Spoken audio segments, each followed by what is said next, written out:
Да, до крајот на емисијата ќе се префрлиме на тема спорт. Секако соработката со колегите од Гласот на Америка на македонски јазик продолжува и очекуваме новата тема и во текот на ова работна недела. А во продолжение ќе бидеме, се надевам, добри домаќини на наши колеги. На наши колеги, да. Во 2 години неколку награди за тимот на македонската телевизија, по успехот на Среќна 13-ка лани, филмот посветен на кошаркарската легенда Благоја Георгиевски-Буштур, на фестивалите за спортски документарни филмови во Милано и во Златибор, дојде и нова награда, и тоа за Живејки го сонот, овој пат на Будва Sports and Arts Film Festival во категоријата најдобар долгометражен документарец. И токму колегите Тони Ристовски во улога на режисер и Тони Ставовски во улога на сценарист ги имаме во Македонија наутро, да ги сумираме впечатоците и да најавиме, слушам, има нешто ново што се крчка, но ајде едно по едно. Добро утро, колеги, добре ни дојдовте. Добро утро. Ајде да започнеме. Бевте во се вративте што туку од Будва и кога го дознавме резултатот, искрено мене ми беше очекуван, бидејќи знам какви се реакциите, знам какви беа реакциите и претходно за Среќна 13-ка и некако кога си навикнат на нешто добро и е првото наградено, знаеш дека тоа само ќе се ниже. Добар тим носи успеси. Како е доживеавте вие Будва? Како беше се? Тони или Тони? Добро, прв пат одиме на фестивалот во Будва. На фестивалот му е втора година. Исто е членка на ФИКС, на фестивалот главен во Милано, кај што се собираат 130 земји од светот, поддржан од Олимписки комитет. Одличен фестивал, супер отварање, супер затварање, 70 филма, 43 прикажани во потесна конкуренција, најдобар долгометражен нашиот. Одлично искуство, супер. Што повеќе да посака човек? Тоа што не прави дополнително горди е што од конкуренција од 70 на филмови, нашиот беше препознаен како квалитетен кој заслужува награда. Верувам ќе се согласите дека таквата конкуренција прави вредноста на делото уште поголема. Па не поради лажна скромност, но јас морам да дообјаснам она што малку и го кажа Тони. Ова е наш втор спортски документарен филм. Со првиот минатата година учествувавме на 2 фестивала во Златибор, кој што е, ајде да речем, локален, меѓутоа поголем фестивал од Будва и има повеќе филмови и посилна конкуренција. Тој е дел исто така на светското првенство за спортски документарци ФИКС во Милано.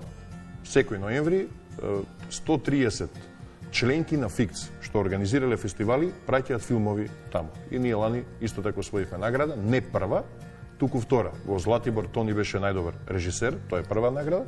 Во Милано бевме втори, Mention the Honor, инаку има и Grand the Honor, меѓутоа во конкуренција на филмови од Соединетите Американски држави, Мексико, Бразил, Шведска, Чешка, Германија и Македонија, ние бевме втори, што сметам дека е значаен успех, особено што тоа беше наш прв обид, првенче.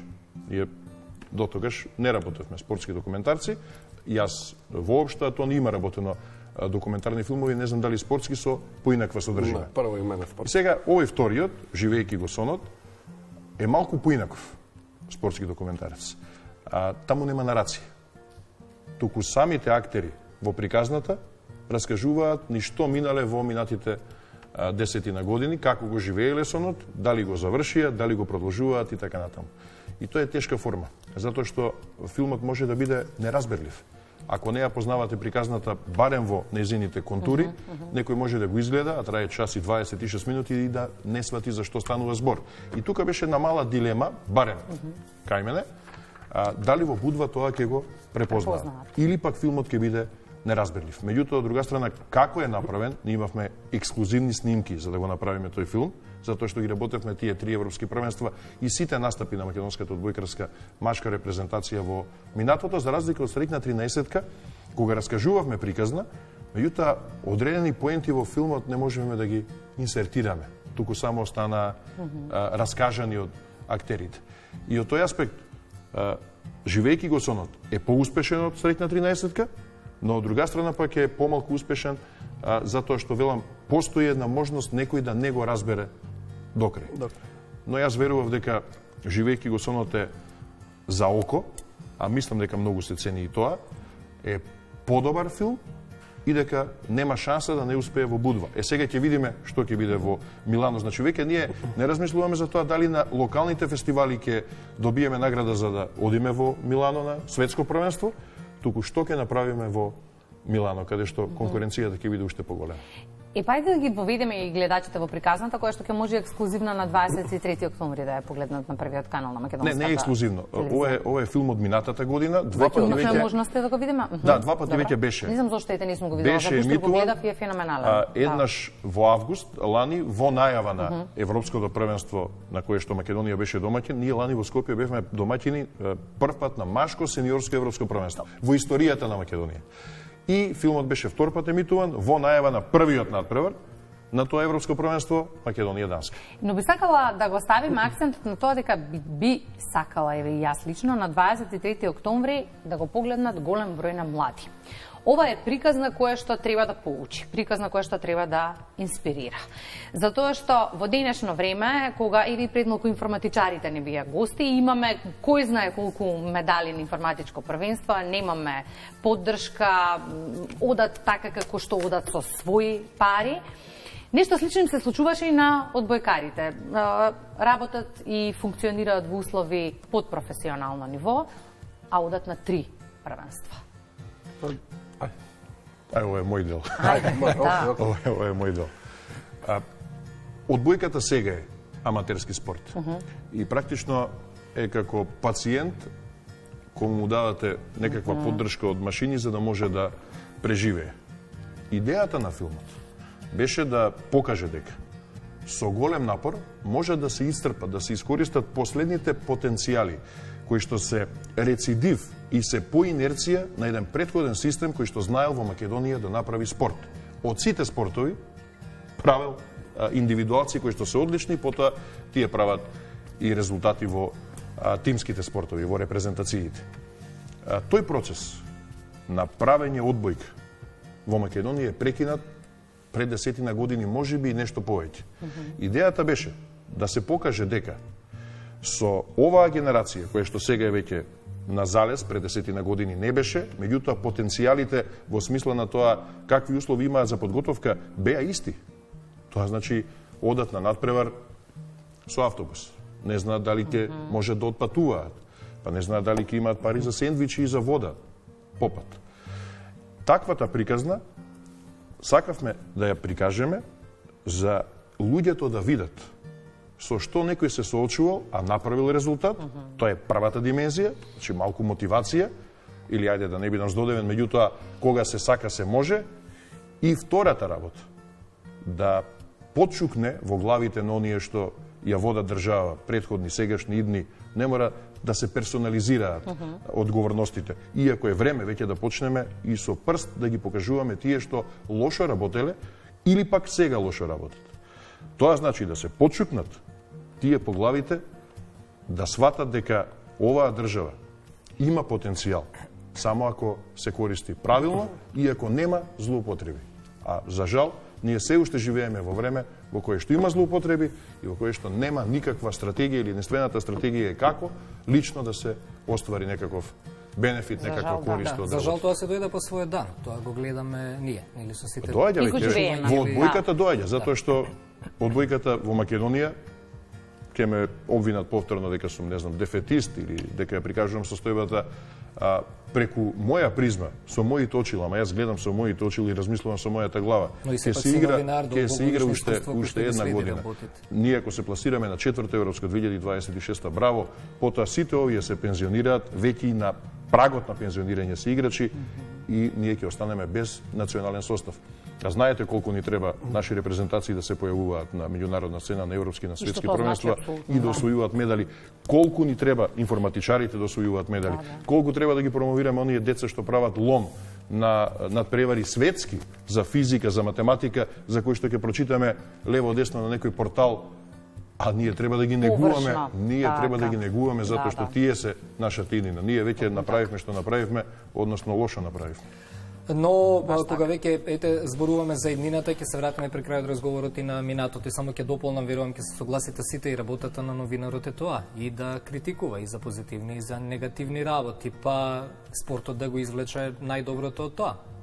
не сме само тука да ги коментираме над преварите. Секако, работата на Тони е тоа да го илустрира, да биде видливо за око, до степен да Така. добиеме награда, се разбира. Колеги, се надеваме дека ќе ни останете во новинарската професија после овие успеси. Гледам како стоеше режисер, продуцент, кога ве подпишувавме тука, но ви личи и спортски новинар, така да... Добро, ова е тимска награда на екипата што работи Сите таму, што иако не се работи. многу луѓе.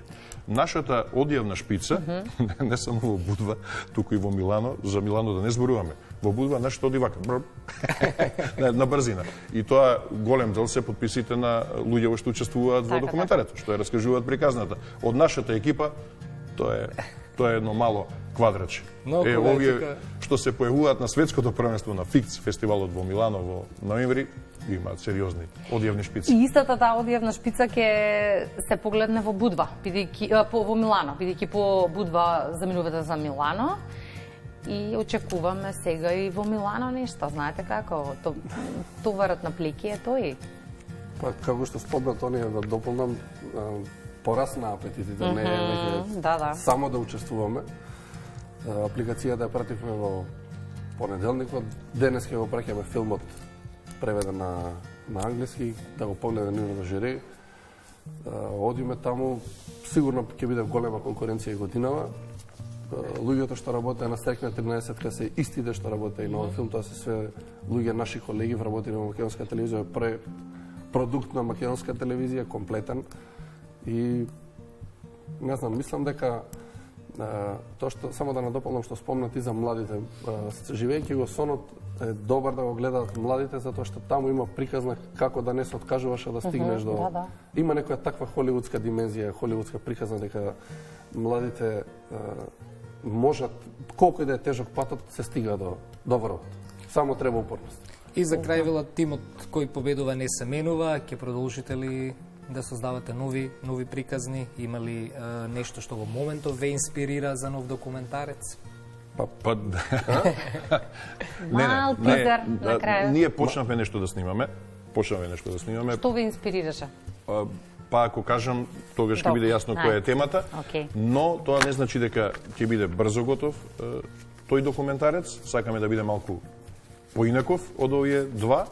Од и вториот беше поинаков од првиот, па и третиот да биде поинаков, поразличен во формата, во изразот од вториот и можеби следната година ќе ги прескокнеме фестивалите за да не подзаборават малку во телевизијава, за да направиме добар филм.